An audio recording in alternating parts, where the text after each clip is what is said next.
Animal আইডেন্টিফিকেশনে আপনাদেরকে স্বাগতম। মূলত আমরা এখানে যে ডিভাইসটা দেখতে পাচ্ছি, এই ডিভাইস দিয়ে অ্যানিম্যালের ইউনিক আইডেন্টিফিকেশন করা যাবে এবং এর সঙ্গে আমাদের বায়ো ডাটাবেজের অংশ থাকবে, যেটা সরাসরি মোবাইল থেকে আপনার ডাটাবেজে কানেকশন করে ওই অ্যানিমেলের সব ডাটাগুলোকে সার্চিং করতে পারবে এবং ইউনিক ডাটার মাধ্যমে অটোমেটিক্যালি তার রিপোর্টগুলো দেখাবে। এখন আমরা এই ডিভাইসটার ফুল কার্যক্রমগুলো দেখব। এই ডিভাইসে কি কি সুবিধা আছে, আমরা কিভাবে কি করব, এই জিনিসটা আমরা এই ডিভাইসের মাধ্যমে দেখব। এই ডিভাইসের প্রথম যে অংশটা আছে সেটা হচ্ছে যে ফ্রন্টের অংশ। এই ফ্রন্টের অংশে আমরা একটা রিডার ইউজ করেছি। এই রিডারের মাধ্যমে আমরা ট্যাগ রিডিং করতে পারবো। এই ক্ষেত্রে এই রিডারটা আমরা RFID রিডার ইউজ করতেছি, যেটার মাধ্যমে আমরা গরু, ছাগল বা বিভিন্ন প্রাণীর কানে, গলায় এই ট্যাগটাকে ব্যবহার করতে পারবো এবং তার মাধ্যমে আমরা সেই প্রাণীর ইউনিক আইডেন্টিফিকেশনটা নিতে পারবো। এই অংশে আমরা সরাসরি যেটা নিতে পারবো অনলাইন বেস সফটওয়্যার, যেখানে এই ডিভাইসের সঙ্গে একটা মোবাইল ইন্টিগ্রেশন করা থাকবে এবং এই মোবাইল একটা অ্যাপস সেট করা থাকবে। এই অ্যাপসের মাধ্যমে আমরা সরাসরি ওই ডাটাবেজে আমাদের তথ্যগুলো দিতে পারবো। আমরা এখন ওই ডাটাবেজে ঢুকবো। এখন আমরা এখানে যেটা দেখতে পাচ্ছি, এটা ওই অ্যানিমেল বায়ো রেকর্ড ডাটাবেজ। এইখানে আমরা এই ডাটাবেজে কি কি আছে সেই অংশগুলোকে আমরা একটু দেখব। প্রথমে মূলত এটা ড্যাশবোর্ড। এই ড্যাশবোর্ডে আমরা বিভিন্ন ধরনের রেকর্ড দেখতে পারবো। সেই রেকর্ডগুলোর মধ্যে আমরা ফার্মার্সের রেকর্ড দেখতে পারবো, আমরা আর্টিফিশিয়াল ইনসেমিনেশনের যে রেকর্ডগুলো আছে, ডেইলি, মান্থলি, ইয়ারলি বিভিন্ন ফার্মের তথ্যগুলো দেখতে পারবো।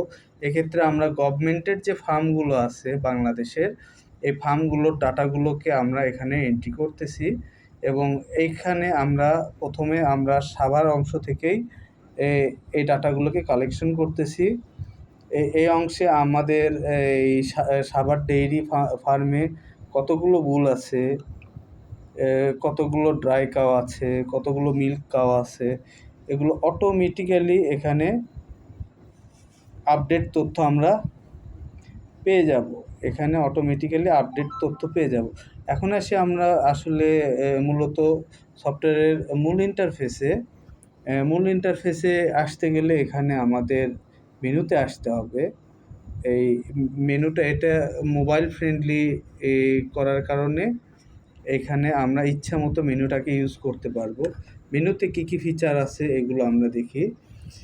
মেনুতে যে ফিচারগুলো আছে সেক্ষেত্রে এখানে ফার্মার্স লিস্ট আছে, এরপরে আছে ক্যাটেল ইনফরমেশনের মধ্যে ভ্যারাইটিস ক্যাটেলের তথ্যগুলো আছে। এখানে আমরা দেখি আসলে ক্যাটেল ইনফরমেশনে কিভাবে কাজ করা যায়। এই ক্যাটেল রেজিস্টারে এখানে আসলাম আমরা। আসার পরে আমাদের এখানে বেশ কিছু ক্যাটেল রেজিস্ট্রেশন করা হয়েছে। এখন আমরা যদি এটা ডেস্কটপ মোডে নেই, সেক্ষেত্রেও কিন্তু আমরা এই কম্পিউটার ডেস্কটপের মতো করে এখানে কাজ করতে পারবো। এখানে ইচ্ছা মতো আমরা ডেস্কটপ মোডে যেভাবে কাজ করা যায় ঠিক সেভাবে কাজ করতে পারবো। এখন এখানে আমরা আসলে RFID রিডিংটা নেব।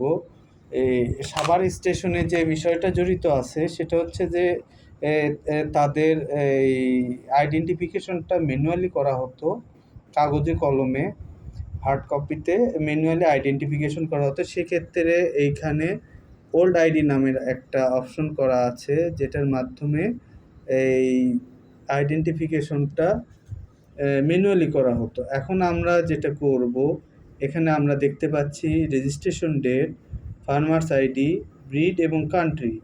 এখন এখানে ব্রিড এবং কান্ট্রি, এরপরে একটা সিরিয়াল আমরা দেখতে পাচ্ছি আইকার আইডি। আইকার মূলত এই ক্যাটেল এবং অ্যানিমেল ডেভেলপমেন্টের একটা অর্গানাইজেশন, যেটার মাধ্যমে পুরো ওয়ার্ল্ডের বিভিন্ন কান্ট্রি তাদের বিভিন্ন নিয়মগুলো ফলো করে থাকে। এখানে আমরা যে বিষয়টা দেখতে পাচ্ছি, আইকারের রুলস যেটা, সেটাতে ব্রিড এবং কান্ট্রি কোড এই দুইটা কম্বিনেশনে এই আইকারের এই ইউনিক আইডেন্টিফিকেশনটা করা হয়ে থাকে। এখানে মূলত ব্রিডের ক্ষেত্রে যদি আমরা লোকাল ইউজ করি, তাহলে এই প্রথম অংশটা আসবে লোকাল, দ্বিতীয় অংশটাতে আসবে হচ্ছে কান্ট্রি কোড। এখানে অ্যানিম্যাল আইডেন্টিফিকেশনের ক্ষেত্রে কান্ট্রি কোড বিডিজি, বাংলাদেশের ক্ষেত্রে বিডিজি ইউজ করা হয়।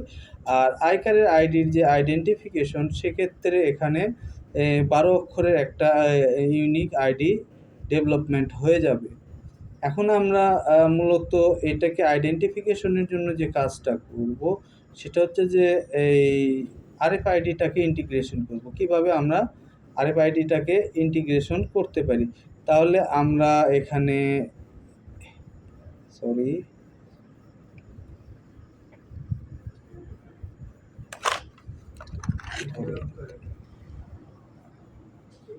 আচ্ছা, এখানে আমরা ক্যাটেল ইনফরমেশনটা নেই, তারপরে এটাকে একটু জুম করে নিলাম। আমরা চাইলে মোবাইল ভার্সনটাও ইউজ করতে পারি। একটু এটা ধরো তো নিচে।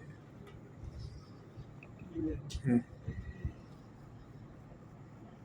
এটা মোবাইল ভার্সনটা ইউজ করতে পারি। এখন আমরা এটাকে এডিট মোডে যাই, যেহেতু আমাদের কিছু ডাটা এন্ট্রি করা হয়েছে। এখন এই ফর্মে আমরা কিছু তথ্য দেখব যে আসলে একটা ক্যাটেলের কি তথ্য এখানে নেওয়া হয়েছে। এখানে প্রথম যে অংশটা নেওয়া হয়েছে, এটা হচ্ছে ফার্মের ইনফরমেশন। এটা কোন ফার্মের? এটা হচ্ছে সাভার ডেইরি ফার্ম, আমাদের বাংলাদেশের central cattle breeding and dairy খামার। এই অংশে আমাদের মূলত আছে এই অ্যানিমেলের ছবি এবং তার রিলেটেড যে কোনো ফাইল। যদি আমরা ইম্পোর্ট করা কোনো গরু নিয়ে আসি বা ক্যাটেল নিয়ে আসি, সেক্ষেত্রে এইখানে ইন্টারন্যাশনাল কিছু ফাইলস আছে, যেগুলো আপলোড করার অপশন করে দেওয়া আছে। এরপরে অংশটাতে আসি, এটা মূলত হচ্ছে ওই ক্যাটেলের বেসিক তথ্য, তার রেজিস্ট্রেশন ডেট কবে, তার এই ওল্ড আইডি কি, তারপর কোন ধরনের ক্যাটেল, এখানে ভ্যারাইটিস ক্যাটেল আছে। এই অংশে হয়তো আমাদের বুল আছে, ড্রাই কাউ আছে, ইলিট কাউ আছে, ফিমেল ক্যালভ আছে, হেফার আছে, মেল ক্যালভ আছে, মিল্ক কাউ আছে। এছাড়াও যদি এই কোনো অংশ আমরা এখানে অ্যাড করতে চাই, তাহলে এই অ্যাড নিউ অংশটাকে আমরা ব্যবহার করতে পারি। এরপর আছে আমাদের জেনোটাইপ। এই জেনোটাইপটা আমরা এখানে দেখতে পারি যে এই কি জেনোটাইপ এখানে ইউজ করা হয়েছে, যে 100% ফ্রিজিয়ান আছে, 100% লোকাল আছে, 100% আরসিসি আছে, 100% সাইওয়াল আছে, আবার এখানে 50% এই হাইপার আছে, তারপর হচ্ছে হলিস্টেন ফিজিয়ান আছে, এখানে ব্রাহ্মা 50% আছে। ঠিক এইরকম করে বিভিন্ন জেনোটাইপের যে তথ্যগুলো, এগুলো আমরা এখানে পেতে পারি।